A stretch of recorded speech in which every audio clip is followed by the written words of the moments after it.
وصفيه وخليله خير نبي أرسله الله إلى العالم كله بشيرا ونذيرا بين يدي الساعة فأدى الأمانة وبلغ الرسالة ونصح الأمة وجاهد في الله حق جهاده. أما بعد، رب اشرح لي صدري ويسر لي أمري واحلل عقدة من لساني يفقهوا قولي. اللهم علمنا ما ينفعنا وانفعنا بما علمتنا وزدنا علما وعملا متقبلا يا رب العالمين. Alhamdulillah rabbil alamin. Segala puji bagi Allah Subhanahu wa taala, kerana dengan izin Allah Subhanahu wa taala, dengan kurniaan nikmat daripada Allah Subhanahu wa taala, dapat lagi kita meneruskan pengajian pada malam ini. Dengan nikmat Allah Subhanahu wa taala, kita dapat sama-sama menunaikan solat maghrib secara berjemaah. Dengan kurniaan Allah Subhanahu wa taala tersebut, kita dapat melakukan kerja pada hari ini, dan pada malam ini kita dapat bersama-sama untuk menambah lagi saham akhirat.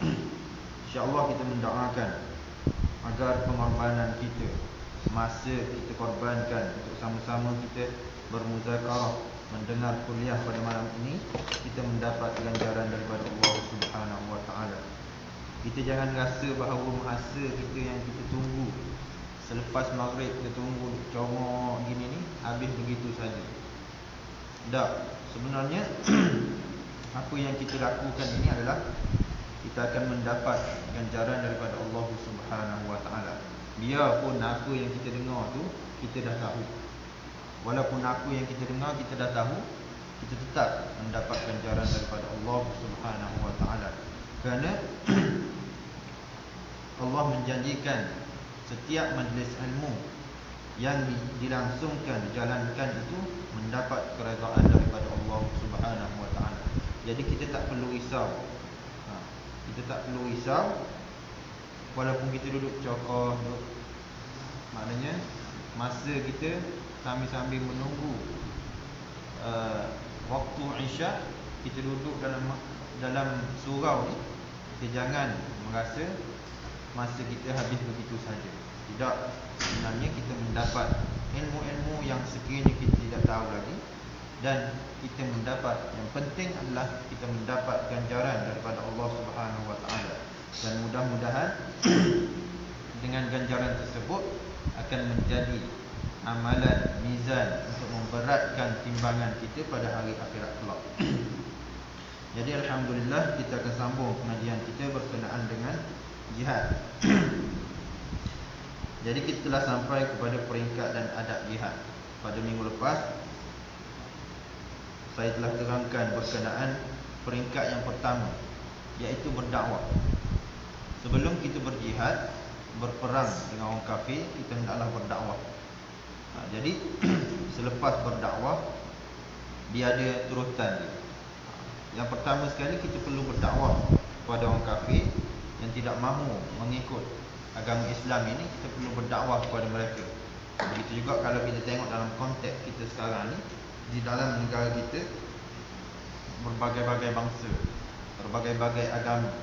Nah, ada yang beragama Islam, ada yang beragama Buddha, ada yang beragama Kristian, ada yang beragama Hindu dan sebagainya.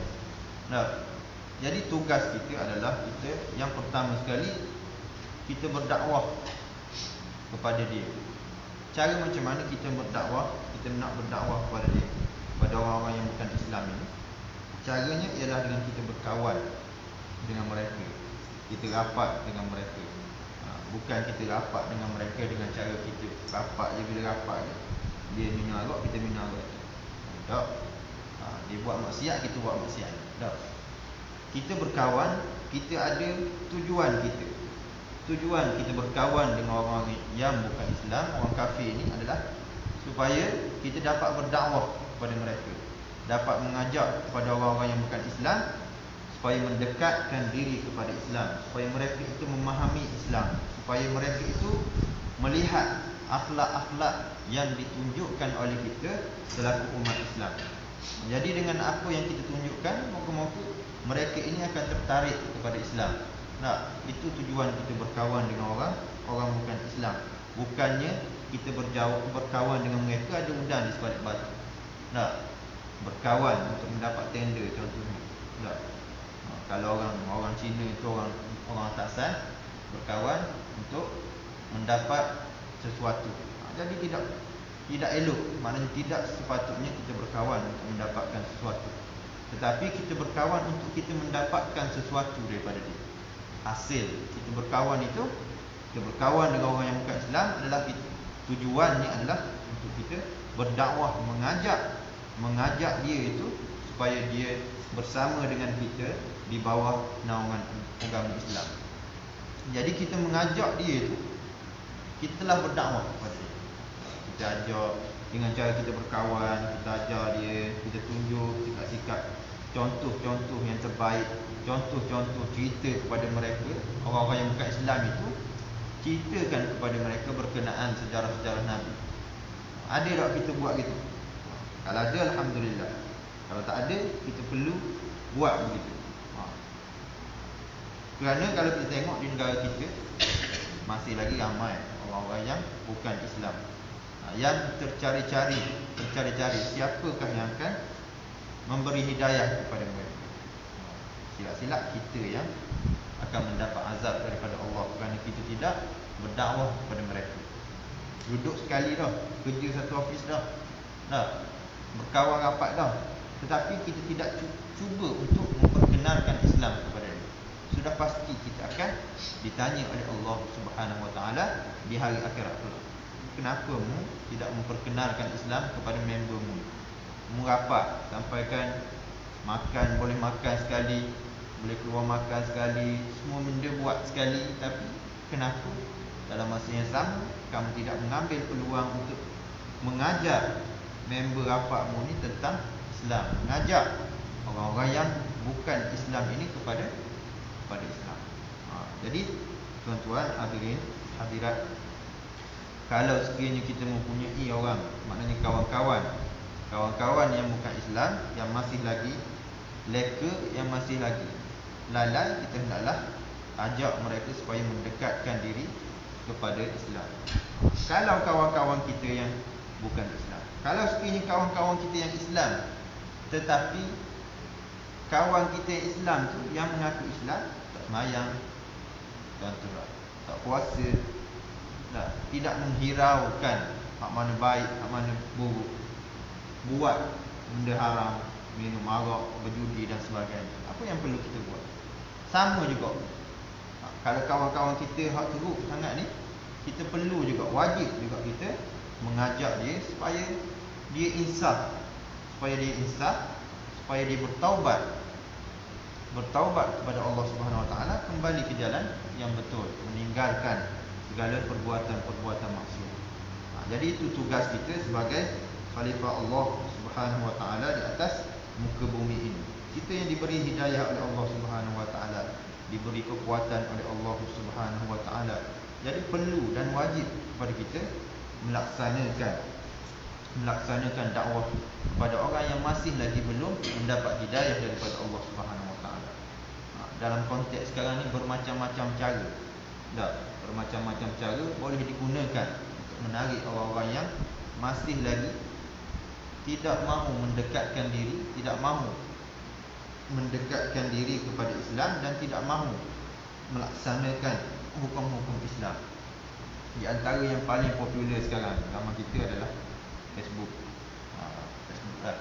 ataupun digunakan secara benda lain selain daripada Facebook, internet, berbagai-bagai jenis media baru digunakan. Kita jangan rasa bahawa apa yang kita lakukan, contohnya kita kata post kat wall kita tu, letak hadis Nabi, peringatan dan sebagainya, kita jangan rasakan apa yang kita buat itu kita akan menerima ganjaran daripada Allah Subhanahu Wa Taala. Kita akan menerima ganjaran daripada Allah Subhanahu Wa Taala. Contohnya Facebook kita ada 1000 orang yang buka, 1000 orang yang akan nampak. Kalau orang lain share pula, benda tu akan sentiasa berterusan. Walaupun Facebook itu sendiri adalah dibuat oleh orang Yahudi, tetapi guna senjata yang dibuat oleh orang Yahudi itu sendiri untuk menyebarkan Islam. Tak salah, tidak menjadi salah dalam agama Islam. Kita menggunakan Facebook untuk kebaikan, tidak menjadi satu kesalahan. Jadi yang pertamanya kita perlu berdakwah, memperkenalkan Islam yang kamil, yang syumul, Islam yang sempurna, bukan Islam yang hanya separuh. Maksudnya bukan Islam yang hanya dari segi ibadat, bukan Islam yang hanya dari segi muamalat, pergaulan, bukan Islam yang hanya dari segi kehakiman ataupun ekonomi. Hanya itu sahaja. Tidak, Islam ini adalah syumul, merangkumi jinayah. Jinayah perlu diterangkan kepada orang-orang yang masih lagi tidak mengetahui hukum-hukum Islam berkaitan dengan hudud, qisas dan sebagainya. Wajib dilaksanakan dan perlu diterangkan, bukan hanya separuh. Jadi bagi mereka yang memperkenalkan Islam hanya dari segi ibadah saja, Islam hanya memadai dari segi ibadah, maknanya dia telah sesat. Dia tidak menyempurnakan Islam itu dengan sepenuhnya. Sedangkan Islam itu dia merangkumi semua sekali, semua aspek kehidupan, sama ada akhlak, sama ada adab, sama ada jinayah, sama ada ibadah, sama ada pernikahan, sama ada muamalat, ekonomi dan sebagainya. Semuanya ada di dalam Islam. Semuanya telah termaktub di dalam Islam. Semuanya telah diajar oleh Nabi Muhammad sallallahu alaihi wasallam. Jadi kita perlu berdakwah dengan mengatakan benda yang betul. Qulil haqq walau kana murra. Katakan benda yang betul itu, benda yang benar itu adalah perkara yang benar. Qulil haqq walau kana murra. Kamu hendaklah bercakap perkara itu adalah perkara yang benar, walaupun perkara itu adalah suatu perkara yang pahit untuk diterima, untuk ditelan. Pahit untuk kita katakan, tetapi kita tak mengatakan, mempertahankan kebenaran. Sudah pasti pemerintah yang zalim akan dilaknat oleh Allah Subhanahu wa taala. Innallaha la yuhibbuz zalimin. Pemerintah yang zalim, sungguhnya Allah Subhanahu wa taala tidak suka kepada orang-orang yang zalim. Zalim kepada rakyat, zalim kepada binatang, zalim kepada suami, zalim kepada isteri, kepada isteri zalim suami, zalim kepada anak-anak, zalim kepada ayah dan sebagainya, zalim kepada ibu bapa, datuk dan nenek. Asal saja zalim, Allah Subhanahu wa taala tidak akan menerima dan tidak menyukai bagi orang-orang yang zalim. Jadi yang pertama yang perlu kita lakukan, peringkat ataupun adab jihad yang pertama adalah kita berdakwah. Berdakwah ini yang paling penting, kita berdakwah dalam konteks kita sekarang ni, kita berdakwah kepada orang yang terdekat dulu. Orang terdekat yang masih lagi lalat, masih lagi, maksudnya masih lagi tidak mahu mengikut, tidak mahu melakukan ajaran-ajaran yang diajar, yang dibawa oleh Nabi Muhammad sallallahu alaihi wasallam. Kita perlu berdakwah kepada orang-orang yang terdekat. Contohnya tak mau sembahyang, perlu kita mengajak ataupun menyuruh orang yang terdekat ini supaya dia menunaikan ibadah yang diwajibkan kepada kita semua. Jadi kita perlu, yang pertama, kita hendaklah berdakwah orang yang terdekat. Kalau orang terdekat dia tidak mahu mengikut seperti mana Nabi sallallahu alaihi wasallam, yang pertama dia berdakwah kepada orang yang terdekat, mengajak Siti Aisyah, mengajak Siti Khadijah memeluk agama Islam. Siti Khadijah mengikut, memeluk agama Islam. Mengajak Sayyidina Ali memeluk agama Islam. Mengajak bapa saudaranya Abu Talib tidak mahu memeluk agama Islam. Tak, mengajak kepada keluarga-keluarga yang terdekat. Ada yang masuk Islam dan ada yang menolak ajaran yang dibawa oleh Nabi sallallahu alaihi wasallam. Begitu juga kita, walaupun ahli keluarga kita ni sudah semestinya Islam, tak dilahirkan dalam keadaan Islam, lahir itu secara otomatik dalam IC Islam, tetapi walaupun Islam, dia tidak mengamalkan ajaran-ajaran Islam, ajaran-ajaran yang dibawa oleh Nabi sallallahu alaihi wasallam. Oleh yang demikian, kita perlu mengajak orang yang terdekat ini supaya mereka mengenali, mempelajari Islam. Nah, jadi itu yang paling utama, kita mengajak orang yang terdekat. Selepas itu barulah kita mengajak orang-orang yang jauh, orang yang jauh daripada kita. Selepas keluarga kita, ahli keluarga, orang terdekat dengan kita sudah mengikuti ataupun menyahut apa yang diajak oleh kita. Kadang-kadang ada juga di kalangan ahli keluarga kita yang tidak mahu, liat sangat nak sembahyang. Anak-anak kita yang liat sangat nak sembahyang contohnya, liat sangat nak melakukan kebaikan, liat nak puasa dan sebagainya. Ada, bukan tak ada. Jadi kita perlu mengajak mereka dulu, mengajar mereka, terangkan kepada mereka azab sekiranya dia tidak menunaikan solat. Jadi itulah salah satu daripada dakwah. Jadi dalam konteks jihad ini adalah kita menyerang orang-orang yang ingkar kepada Allah Subhanahu Wa Taala. Jadi yang pertama kita perlu berdakwah kepada orang yang kafir. Sekiranya orang itu kafir, kita mengajar mereka Islam, mengajak mereka supaya memeluk agama Islam. Kalau sekiranya orang-orang kafir itu memeluk agama Islam, mengikut apa yang dibawa oleh agama Islam ini, pada ketika itu kita tidak perlu berjihad, tidak perlu berperang.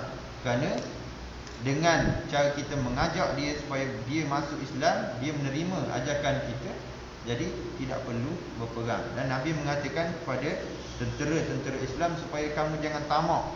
Sekiranya musuh kamu itu telah mengaku asyhadu an la ilaha illallah wa asyhadu anna Muhammadar Rasulullah, mengaku bahawa tiada Tuhan yang disembah melainkan Allah dan aku ini adalah utusan Allah, pada ketika itu tinggalkan dia, biarkan dia telah mengikut agama Islam. Tidak perlu tamak kepada harta, tidak perlu tamak kepada tanah, tidak perlu tamak kepada harta-harta rampasan perang dan sebagainya. Tinggalkan dia dalam keadaan Islam, sekiranya dia telah mengaku bahawa tiada Tuhan yang layak disembah melainkan Allah dan aku ini pesuruh Allah. Jadi bila berdakwah itu berjaya, maka secara automatik peringkat yang seterusnya tidak perlu dilaksanakan. Tapi kalau sekiranya kita berdakwah, mengajak orang kafir supaya masuk Islam, tapi dia tidak mahu mengikut apa yang kita bawa. Kita ajak dia supaya sembahyang, ajak dia supaya menyembah Allah Subhanahu Wa Taala, tapi dia tidak mahu menyembah Allah Subhanahu Wa Taala, nak semua takut juga. Pada waktu itu, sekiranya kita ini berada dalam pemerintahan Islam, maksudnya adanya pemerintahan Islam yang memerintah. Jadi imam yang memerintah pada ketika itu, pada waktu itu perlu menyuruh orang-orang supaya meminta jizyah. Jadi peringkat yang kedua, hari ini kita masuk peringkat yang kedua, iaitu jizyah. Seperti yang dikatakan tadi, peringkat kedua selepas peringkat mengajak manusia menyembah Allah dengan cara hikmah dan nasihat. Maksudnya dengan cara kita mengajak mereka ini, ud'u ila sabili rabbika bil hikmati wal mau'izatil hasanah. Kita mengajak, serulah kamu, ud'u ila sabili rabbika, ud'u ila sabili rabbika, serulah kamu kepada orang-orang kafir itu ke jalan Allah, sabili rabbika bil hikmati wal mau'izah, dengan secara hikmah, dengan secara kebijaksanaan, dengan menggunakan kebijaksanaan yang kamu ada, dan wal mau'izatil hasanah, dan peringatan-peringatan yang baik. Maksudnya kita menggunakan kebijaksanaan yang ada pada kita ini untuk mengajak orang kafir supaya memeluk Islam, dan juga peringatan-peringatan azab, siksaan kita terangkan kepada mereka supaya mereka itu takut dan mereka itu menyembah Allah Subhanahu Wa Taala. Selepas kita terangkan kepada mereka perkara-perkara yang berkaitan dengan Islam, lalu mereka masih lagi berdegil, tidak mahu mengikut agama Islam, jadi pada ketika itu kita hendaklah menawar peringkat yang kedua, iaitu jizyah. Iaitu kita mengajak manusia menyembah Allah dengan cara hikmah dan nasihat, ialah peperangan dan pertembungan. Walau bagaimanapun peperangan dan pertembungan dapat dielakkan melalui satu jalan tengah antara berdegil dengan kekufuran setelah jelas terbukti kebatilannya dan memeluk agama Islam dengan penuh kepercayaan. Jadi kalau dia berdegil juga dengan kekufuran dia, berdegil, lalu kita wajib meminta jizyah. Bagi pemerintahan Islam, dia wajib menyuruh wakil dia meminta jizyah, cukai. Jalan tengah itu ialah tunduk kepada pemerintahan negara Islam. Maknanya kita minta supaya, maksudnya pemerintahan Islam ini dia meminta, menghantar wakil supaya memberitahu kepada orang-orang yang kafir ini supaya tunduk kepada pemerintahan Islam. Tunduk kepada pemerintahan Islam, dan di samping tunduk kepada pemerintahan Islam, dia perlu membayar jizyah. Jizyah ni adalah cukai. Cukai.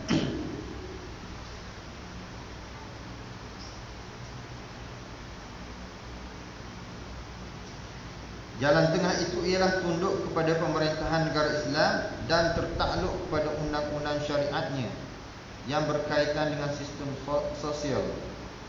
Ketika jalan tengah ini masih lagi terbuka, ia wajib diambil.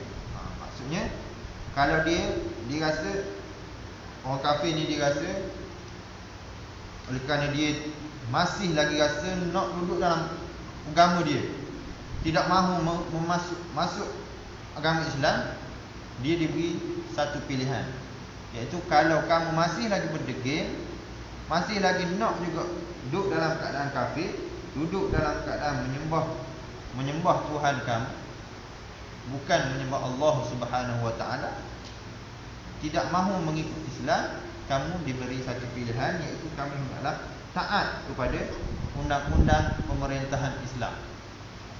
Jadi kalau dia sanggup untuk taat kepada pemerintahan Islam ini, pada ketika itu dia terselamat, tidak perlu diperangi. Di samping itu wajib juga menegakkan perdamaian antara mereka dengan orang Islam berlandaskan jalan tengah itu, dengan syarat orang kafir perlu tunduk kepada satu sistem cukai yang dibayar kepada pemerintahan Islam. Maksudnya di samping itu dia perlu bayar cukai lah. Oleh kerana dia, maksudnya dia sanggup mengikut undang-undang Islam, mengikut undang-undang syariat yang telah ditetapkan oleh pemerintahan Islam, tetapi dia tidak beriman. Maksudnya dia sanggup ikut undang-undang ni. Contohnya orang di negara kita lah sekarang ni, contohnya negara Islam. Bila orang Cina dia masih lagi dia nak duduk dalam keadaan Cina dia, masih lagi nak sembah sokong sebagainya, tak. Dia boleh maknanya duduk dalam keadaan Cina dia dengan syarat dia ikut undang-undang yang telah ditetapkan oleh pemerintahan Islam. Dalam masa yang sama dia perlu membayar cukai. Dia perlu membayar cukai kepada pemerintahan Islam. Jadi cukai ni tujuannya adalah untuk pemerintahan Islam ni akan mempertahankan orang Cina tadi, sebab dia telah membayar cukai. Jadi dia sama juga taraf dia macam orang Islam yang lain. Maknanya kalau orang lain, bangsa lain mari serang orang Cina tadi, orang Islam perlu mempertahankan orang Cina. Sebab dia bayar cukai. Tapi pemerintahan Islam kalau masih lagi bukan pemerintahan Islam, tidak diambil kira.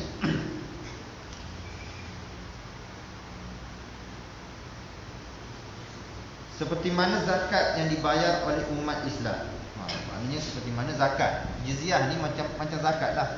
Zakat yang diambil, zakat ni kepada umat Islam. Maknanya bagi orang yang mempunyai harta yang lebih, yang cukup nisab haul dia, cukup masa dia, cukup timbangan dia, maka dia wajib mengeluarkan zakat. Cukai ini dinamakan sebagai jizyah. Ia berlandaskan kepada syarat yang akan dinyatakan nanti. Maknanya dia akan terang berkenaan dengan jizyah. Kemudian ketiga, peperangan. Sekiranya golongan kafir menolak untuk memeluk Islam dan bernaung di bawah pemerintahan Islam, dia tolak, tadi kita berdakwah, dia tolak, tak mau meluk agama Islam. Kemudian kita tawarkan dia supaya bernaung di bawah pemerintahan Islam, dia tak mau juga. Jadi daripada segi perundangan, bernaung di bawah pemerintahan Islam daripada segi perundangan dan sistem, dan setelah dilakukan semua langkah yang lalu, tibalah peringkat ketiga, iaitu peperangan. Jadi bila dia tak ambuh juga, kita ajak dia memeluk agama Islam, tak mau. Kemudian kita ajak dia supaya dia duduk bernaung di bawah pemerintahan Islam, berlandaskan pemerintahan Islam dan sistem-sistem Islam ini, dia tak ambuh juga. Jadi peringkat yang ketiga, tibalah peringkat yang ketiga, iaitu peperangan. Ini berdasarkan perintah yang jelas dalam firman Allah Ta'ala, qatilul ladhina la yu'minuna billahi wala bil yawmil akhir wala yuharrimuna ma harrama Allah wa rasuluhu wala yadinuna dinal haqq minal ladhina utul kitaba hatta yu'tul jizyata an yadin wa hum saghirun. Perangilah orang yang tidak beriman kepada Allah dan hari akhirat. Maksudnya wajib memerangi orang yang tidak beriman kepada Allah dan hari akhirat, tidak mengharamkan apa yang telah diharamkan oleh Allah. Maksudnya tidak mengharamkan apa yang diharamkan oleh Allah Subhanahu wa taala. Maksudnya Allah Subhanahu wa taala telah mengharamkan. Contohnya Allah Subhanahu wa taala mengharamkan arak, tiba-tiba dikata arak ni adalah halal. Yang ini maksud tidak mengharamkan apa yang telah diharamkan oleh Allah dan Rasulnya, dan tidak beragama dengan agama yang benar. Maksudnya tidak beragama dengan agama yang benar ini adalah agama Islam. Daripada kalangan orang-orang yang diberikan kitab, orang-orang yang diberikan kitab iaitu orang Yahudi dan Nasrani, sehingga mereka membayar jizyah dengan keadaan taat dan merendah diri. Sehinggalah dia ini sanggup membayar jizyah. Tapi sekiranya dia tidak sanggup bayar jizyah, tak mahu bayar jizyah, tak mahu juga masuk Islam, wajib dilaksanakan peringkat ketiga ini, iaitu peperangan. Wajib dilaksanakan. Demikian juga apa yang dinyatakan oleh Rib'i bin Amir kepada panglima tentera Parsi. Rib'i bin Amir ni, dia telah berkata kepada tentera panglima Parsi, antara perkara yang telah diajarkan kepada kami oleh Rasulullah SAW adalah kami tidak dibenarkan memberi tempoh kepada musuh lebih daripada 3 hari. Jadi selain daripada Rib'i bin Amir ni, Khalid Al-Walid juga pernah mengatakan sedemikian ketika mana dalam peperangan Yarmouk, dalam peperangan beberapa peperangan menentang Rom, pada ketika itu dia mengatakan dia tidak memberi selain daripada 3 hari ataupun 3 pilihan. Rasulullah SAW adalah kami tidak membenarkan memberi, maknanya Rasulullah SAW tidak dibenarkan memberi tempoh kepada musuh lebih daripada 3 hari. Maksudnya sampai 3 hari je beri tempoh. Fikirkanlah tentang hal kamu dan pilihlah salah satu daripada 3 pilihan ini selepas tamat tempoh. Maknanya hari yang ketiga tu, kalau dia tak pilih juga, tak ambuh juga, maka hari yang keempat tu peperangan pada hari yang keempat. Maknanya pada hari yang keempat tu, kalau dia tidak tak royak juga keputusan ni, peperangan akan berlaku pada hari yang keempat. Yang pertama, memeluk Islam dan kami akan biarkan kamu serta tanah air kamu. Maksudnya bila orang kafir ni dia memeluk agama Islam, maka bagi tentera Islam ini, tujuan dia berperang, tujuan dia pergi itu adalah untuk mengajak orang-orang kafir ni supaya memeluk agama Islam, mengikut apa yang dibawa oleh Islam. Kalau sekiranya orang kafir ni dia mengikut apa yang dibawa oleh Islam, maka tidak berlaku peperangan. Kemudian yang kedua, jizyah, dan kami akan datang serta melindungi kamu sekiranya kamu perlukan kami pasti menolong kamu. Maksudnya kalau sekiranya Orang kafir ni dia membayar jizyah. Dia bayar jizyah. Maka orang Islam, tentera Islam, pemerintahan Islam wajib menolong dan melindungi orang-orang kafir. Contoh di negara kita, okey. Kita kira orang India lah. Orang India ni yang tidak beriman, kafir lah dia. Orang Cina yang tidak beriman. Orang yang beriman tu orang Islam lah. Orang Cina yang tidak beriman, kita guna begitu. Nak bagi mudah. Lepas tu apa dia? Orang Melayu yang tidak beriman, orang kafir kot. Orang Melayu kan, tapi dia tidak beriman. Orang Melayu yang tidak beriman. Okey. Kita bagi contoh gitu, mudah. Jadi sekiranya negara kita ni, negara Malaysia diperintah oleh pemerintahan Islam. Pemerintahan Islam yang betul-betul lah melaksanakan hukum Islam. Jadi kalau 3 golongan ini dia sanggup membayar jizyah. Pada ketika itu pemerintahan Islam Tanah Melayu Malaysia ni, pemerintahan dia wajib mengutuskan orang tentera untuk melindungi ketiga golongan ini. Kalau sekiranya ketiga-tiga golongan ini sanggup membayar jizyah. Tapi kalau sekiranya tak sanggup membayar jizyah, kena perang lah. 3 golongan ni kena perang. Faham tak? Kemudian peperangan pada hari keempat. Maksudnya kalau dia tidak bagi keputusan, sama ada dia pilih memeluk agama Islam ataupun bayar jizyah. Kalau dia pilih memeluk agama Islam, okey. Tak ada beza di antara kamu dan kami. Kamu telah Islam, kami juga Islam. Yang membezakan kita adalah takwa. Jadi kalau dia memeluk agama Islam, kita agama Islam juga. Dia tak ada beza lah. Walaupun dia baru memeluk agama Islam. Kadang-kadang orang yang baru memeluk agama Islam ini lebih baik daripada orang yang dah lama memeluk agama Islam. Sebab apa? Sebab kadang-kadang orang yang baru memeluk agama Islam ni, dia memeluk agama Islam kerana dia faham Islam. Jadi ada satu kisah, kalau tak silap ni, benda ni berlaku di Eropah lah. Tak ingat nama siapa, tapi dia kisahnya lebih kurang lah. Maksudnya dia telah memeluk agama Islam dengan sebab dia membaca. Dengan sebab dia membaca dan dia mengkaji. Bukan dengan sebab dia tengok orang Islam itu sendiri. Bukan dengan sebab dia tengok orang Islam. Jadi dia kata kalau sekiranya aku ni tengok perangai ataupun kelakuan akhlak orang Islam dulu, lepas tu baru aku mengkaji, rasa aku tak akan masuk Islam. Maksudnya dia bersyukur kepada Allah kerana dia ni telah membaca berkenaan, mengkaji berkenaan dengan Islam dulu, lepas tu dia memeluk Islam.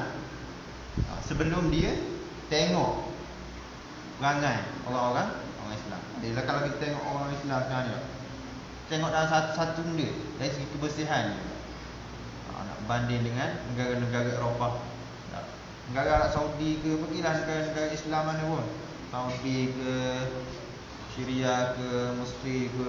Kalau Mesir lagi teruk, Mesir lorong musuh bangor je, di jalan-jalan tempat dia, di pusat bandar dia, rakyat ramai, kotor lagi dah. Jadi umat Islam ni satu benda bersih pun jam dah. Padahal tahu an-nadhafatu minal iman. Kebersihan itu adalah separuh daripada iman. Tak ada bersih, tak ada keimanan. Kita negara kita bukan bersih sangat pun. Negara Islam. Tapi benda ni duduk di dia orang kafir.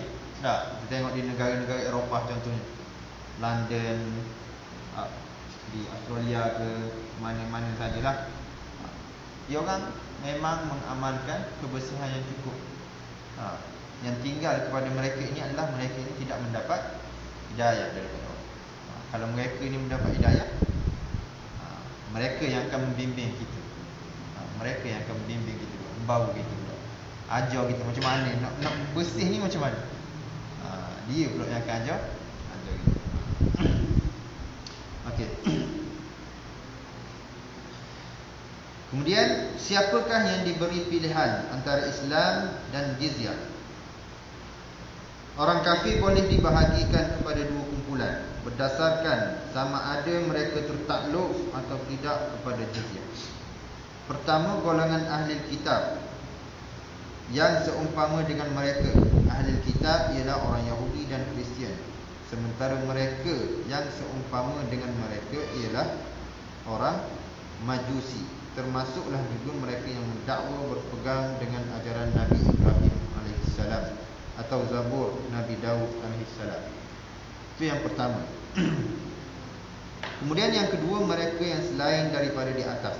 Termasuklah golongan yang tidak mempercayai Tuhan, iaitu ateis ya. Mulhid, kalau bahasa Arab dipanggil mulhid, mulhidin, orang yang tidak mengaku adanya Tuhan. Penyembah berhala dan sebagainya. Hanya kumpulan pertama sahaja yang dibenarkan membayar jizyah apabila mereka diberi pilihan antara Islam dan jizyah. Maksudnya golongan pertama ni golongan ahli kitab. Ya ahlul kitab ta'alu ila kalimatin sawa'in bainana wa bainakum. Wahai ahli kitab, ta'alu ila kalimatin sawa'in bainana wa bainakum. Marilah kita menuju kepada satu, ta'alu ila kalimatin, satu kalimah. Ta'alu ila kalimatin sawa'in bainana, yang sama di antara kita. Bainana wa bainakum, di antara kami dan kamu. Alla na'budu illallah, supaya kita ini tidak menyembah selain daripada Allah. Jadi orang ahli kitab ni dia percaya juga ada Allah. Dia percaya adanya Tuhan. Tetapi cara penyembahan dia macam-macam cara penyembahan. Dia percaya ada Tuhan, tapi dia kata berhala ni Tuhan. Tak? Ataupun dia kata matahari Tuhan, ataupun dia mengatakan api Tuhan.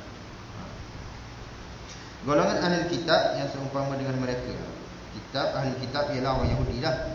Orang Yahudi yang mengamalkan kitab Taurat. Tak? Orang Kristian yang mengamalkan kitab Injil.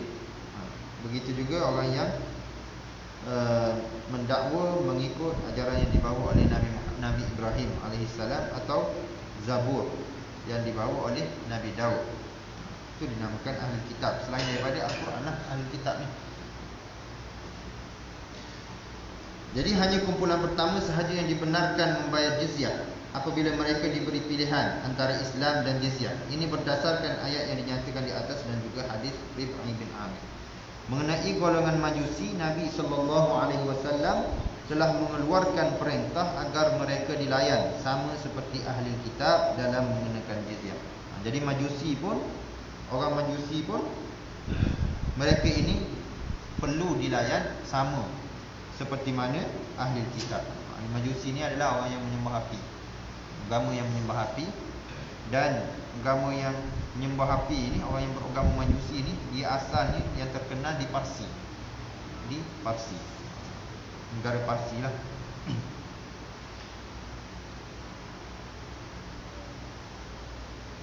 Daripada Ja'far bin Muhammad, Ja'far bin Muhammad rahimahullah, daripada bapanya bahawa Umar Al-Khattab. Ini hadis hadis, maknanya susu galuh hadis. An Ja'far, kalau ikut bahasa Arab dia, An Ja'far bin Muhammad, daripada bapanya an abihi. Nabihi. Kalau ikut apa ni? Kalau ikut ilmu hadis di sini ni dipanggil riwayat yang sama sebab dia tak sebut ayah dia siapa. An abihi dia saja. An abihi, daripada ayahnya. Ayah dia siapa dia tahu. Ja'far bin Muhammad, daripada bapanya bahawa Umar bin Al-Khattab radhiyallahu anhu ada menyebut tentang golongan Majusi, lalu berkata, saya tidak tahu apa yang hendak saya lakukan terhadap mereka. Lantas Abdul Rahman bin Auf berkata, saya bersaksi bahawa saya mendengar Rasulullah SAW bersabda, lakukanlah terhadap mereka sama seperti ahli kitab. Jadi Umar Al-Khattab ni dia tak tahu nak buat macam mana dengan orang Majusi.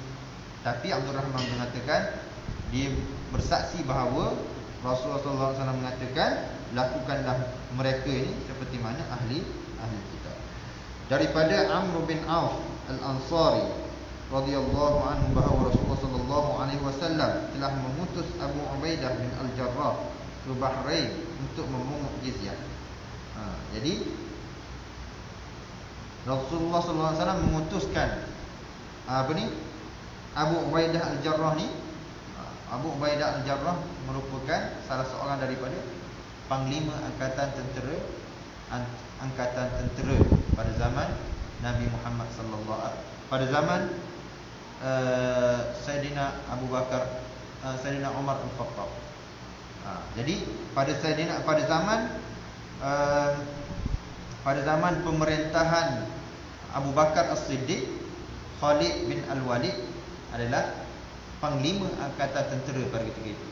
Jadi pada akhir-akhir pemerintahan Umar Abu Bakar As-Siddiq ni, sebelum dia meninggal, dia mengatakan selepas dia meninggal, lalu dia diambil oleh Umar Al-Khattab. Umar Al-Khattab ni dia memerintahkan supaya Khalid Al-Walid ni digugurkan daripada angkatan tentera, daripada panglima tentera, lalu dilantik Abu Ubaidah Al-Jarrah. Abu Ubaidah Al-Jarrah, kalau tak silap, dalam peperangan Yarmouk, yang tahu hanyalah maknanya jeneral-jeneral dia yang tahu. Jeneral-jeneral maknanya yang mengetuai tentera berkuda, yang mengetuai tentera pemanah dan sebagainya, jeneral, dipanggil jeneral. Jadi hak tu je dia tahu. Jadi hak tentera ni tak tahu. Tentera ni tak tahu bahawa rasanya Khalid bin Al-Walid ni telah dijatuhkan, maknanya telah telah turun pangkat, dipecat dah. Naik Abu Ubaidah Al-Jarrah. Abu Ubaidah Al-Jarrah dia kata tak apa, dia sanggup menerima, tetapi dia minta supaya Khalid Al-Walid ni buat seolah-olah dia ni ketua. Tu hebat. Kalau lah sekiranya tentera ni tahu Umar ni pecat Khalid Al-Walid ni, saya jadi kucak kacir lah tentera. Cerita tentang Abu Ubaidah Al-Jarrah tadi. Jadi dia diutuskan ke Bahrain supaya memungut jizyah. Sementara kumpulan kedua pula ialah golongan kafir yang lain. Mereka tidak akan dibenarkan membayar jizyah. Sebaliknya mereka perlu memeluk Islam. Maknanya selain daripada ahli kitab ni, dia perlu memeluk Islam. Tindakan ini berdasarkan nas-nas yang ada. Selain itu, golongan yang lain daripada ahli kitab dan yang seumpama mereka tidak mempunyai sebarang hubungan atau asas dengan masyarakat Islam, oleh itu bernaung di bawah pemerintahan Islam, tidak membawa apa-apa arti atau faedah kepada mereka. Mereka tertakluk kepada firman Allah Ta'ala, sikit lagi, faqtulul musyrikina haitsu wajadtumuhum wa khudhuhum wahsuruhum wa qulu lahum kulla marsad fa in tabu wa aqamus salah wa atawuz zakah fa khallu sabilahum innallaha ghafurur rahim. Maka bunuhlah orang musyrik di mana sahaja kamu menemui mereka, tawanlah mereka, kepunlah mereka, dan tunggulah mereka di setiap tempat mengintip.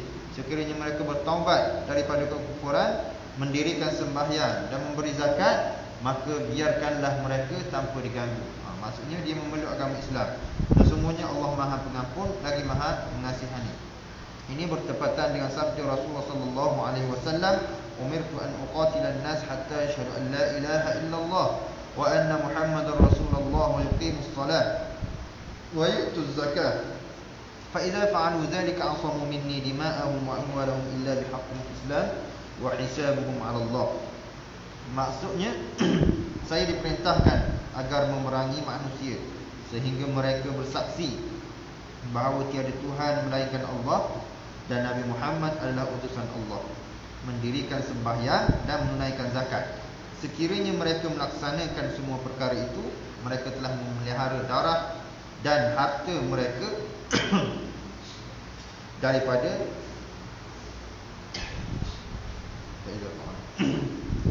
mereka telah memelihara darah dan harta mereka daripadaku, melainkan kerana hak Islam. Perhitungan mereka yang sebenar terserah kepada Allah. Maksudnya kalau dia telah mengucap 2 kalimah syahadah, dia dirikan sembahyang, dia beri zakat, maksudnya dia telah terlepas. Tak perlu bunuh Dia telah Islam. Dan kalau dia mendirikan sembahyang, dia mengucap, dia buat zakat, dalam masa yang sama dia buat jahat juga. Dia buat jahat, dia buat maksiat dan sebagainya. Benda itu terpulang kepada hisabuhum 'ala Allah. Maknanya perhitungan yang sebenar serah kepada Allah. Walaupun kalau tengok zaman sekarang ni, ada je orang yang mengucap, mengaku bahawa tiada Tuhan melainkan Allah, Nabi Muhammad surah Allah, sembahyang, zakat, puasa, haji dan sebagainya, tapi dalam masa yang sama buat jahat, judi, rokok, minum arak, rasuah, macam-macam. Orang Islam buat juga, orang Islam larang, orang Islam suruh buat juga, Islam larang buat juga. Jadi kita nak ukurkan dia. Wa hisabuhum 'ala Allah. Maknanya perhitungan mereka ini atas Allah Subhanahu wa taala. Kita tak nak buat benda. Nanti dia kafir. Tak boleh. Jadi wallahu a'lam. Apa yang baik daripada Allah Subhanahu wa taala dan yang kurang daripada diri saya sendiri. Aqulu qawli hadza